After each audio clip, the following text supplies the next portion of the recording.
हिमाचल प्रदेश के विश्वसनीय jeweller Bhushan jewellers Solan. HRTC की रिव्यू मीटिंग के बाद मुख्यमंत्री ने कहा कि बसें चलाने को लेकर फैसला कैबिनेट की बैठक में होगा। 2020-21 में एचआरटीसी को कोविड के कारण हुए नुकसान के लिए 259 करोड़ की मदद की गई थी। एचआरटीसी के जितने भी रुके हुए भत्ते हैं उन्हें फेज मैनर में दिया जाएगा। एचआरटीसी के कर्मचारी और पेंशनर्स की रुकी हुई मेडिकल प्रतिपूर्ति को भी इसी महीने दिया जाएगा। इसके अलावा बैठक में एचआरटीसी से संबंधित कई विषयों पर चर्चा की गई है। चंडीगढ़ की बैठक हमारी रूटीन की है और पार्टी की बैठक है। पार्टी के कार्यक्रम आने वाले समय के लिए निर्धारित होंगे, क्योंकि पार्टी के कार्यक्रम का जो शेड्यूल निर्धारित हुआ था और हमारे सरकारी कार्यक्रम का जो शेड्यूल निर्धारित हुआ था इन दिनों में, वो कोविड के चलते जो है प्रभावित हुआ है और उसमें से बहुत सारे कार्यक्रम हमको स्थगित करने पड़े, कुछ कार्यक्रम हमको रद्द करने पड़े।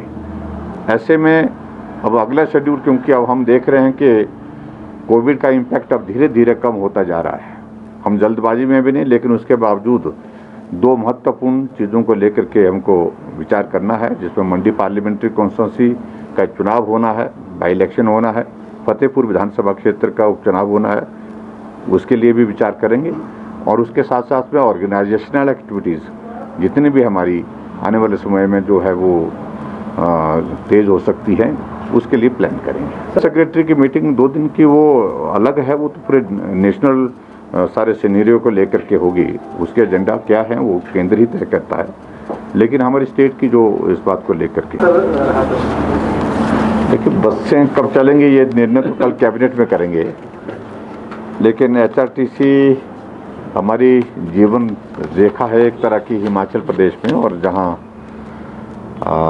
ग्रामीण क्षेत्रों में ट्रांसपोर्टेशन जितनी भी होती है वो एचआरटीसी के माध्यम से होती है, बहुत महत्वपूर्ण भूमिका है। और मुझे इस बात को लेकर के भी संतोष है कि 2020-21 में हमने कोविड का असर जो एचआरटीसी पर पड़ा था, तो उसके लिए उसको ध्यान में रखते हुए हमने एडिशनल सपोर्ट जो है वो पिछली बार 259 करोड़ रुपए की दी थी। और हमें मालूम है कि क्योंकि इसके बिना जो है वो संभव नहीं है, दुर्गम क्षेत्र और कनेक्टिविटी हिमाचल प्रदेश में एकमात्र जरिया है वो हमारी एचआरटीसी की बसें हैं और प्राइवेट बस ऑपरेटर जो भी जितने हैं इसमें। अभी आज हमने कुछ चीज़ों को लेकर के निर्णय लिए हैं और उन चीज़ों को लेकर के एचआरटीसी के कुछ इश्यूज हमारे ध्यान में थे।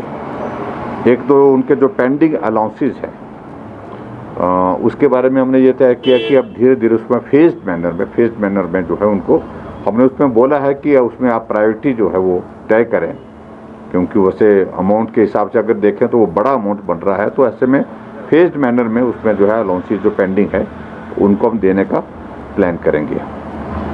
दूसरे जो एक इमीडिएट जो लग रहा है हमको, जो मेडिकल रिम्बर्समेंट जो पेंडिंग है उनकी लगभग 6 करोड़ से ऊपर का अमाउंट है वो, एम्प्लॉयज एंड पेंशन बोथ दोनों का, तो उसको हम इसी महीने जो उसको क्लियर कर देंगे, ये भी हमने उसमें स्पष्ट किया है।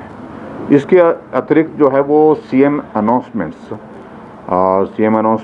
जो हिमाचल प्रदेश में जो एचआरटीसी की जो पेंडिंग है उनको मॉनिटर किया। कुछ जगह काम चल रहा है, उनको कहा अपने तेज़ गति से उसको पूरा करिए, ताकि हम एक टाइम बाउंड शेड्यूल के साथ उनको पूरा करके उनको लोगों को समर्पित कर सकें। दूसरा जो है हमारे शिलान्यास जो किए हैं, कुछ जगह शिलान्यास किए हैं और उसमें कुछ जगह कुछ फॉर्मेलिटीज़, कुछ औपचारिकताओं के कुछ बातें रहती हैं कुछ जगह, उनको भी हमने कहा कि जल्दी क्लियर करें ताकि उनको भी पूरा कर सकें। और जहाँ शिलान्यास किए हैं उसमें बजट प्रोविज़न के साथ उनको कंप्लीट करना, टारगेटेड एक टाइम स्पैन में जो है उसको पूरा करना है, उसके लिए भी हमने इस बात कही है। तो मोटे तौर पर हमने ओवरऑल जो है रिव्यू जो है उसमें सारी चीज़ों को लेकर के किया है। एचआरटीसी में और भी बहुत सारे इश्यूज़ हैं उसमें, जिनको डिटेल में मंत्री जी अगर चाहेंगे तो उसमें डिटेल में बता देंगे। मुझे तो सिर्फ एचआरटीसी के बारे में आज महत्वपूर्ण यही है, सीएम अनाउंसमेंट्स, सीएम के फाउंडेशन स्टोन्स और उसके बाद मेडिकल रिम्बर्समेंट जो पेंडिंग थे दोनों कैटेगरी के, जिसका जिक्र किया हमने, तो वो जारी कर देंगे और उसके बाद जो अलाउंसेज उनके जो पेंडिंग है उसको फेज्ड मैनर में हम आने वाले समय में उसको जारी। उज्ज्वल हिमाचल के लिए शिमला से ब्यूरो।